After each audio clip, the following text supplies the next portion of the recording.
Hey, what's up everyone? Today I wanted to share with you a really cute idea for a charcuterie board, so let's rock it out. The first thing that I have here are some pieces of brats that I have cut up, as well as some pieces of sausage. These are a jalapeno cheddar sausage, and I'm just going to kind of line these up on the board. I'm going to add some jalapenos that I charred in my grill pan, just along, kind of in between these.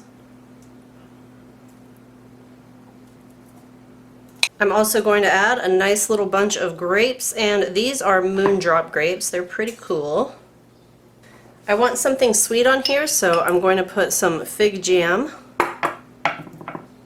And I'm just going to kind of smear it.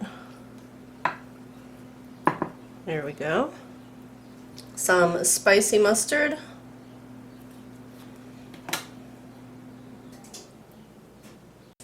I'm going to fill in the cracks with some pistachios.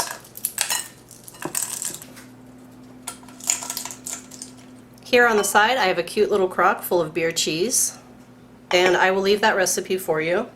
Finish off your board with these fresh out of the oven pretzel bites, which I have left the recipe for right over there to the right, and I will see you in the next video. Happy cooking, everyone!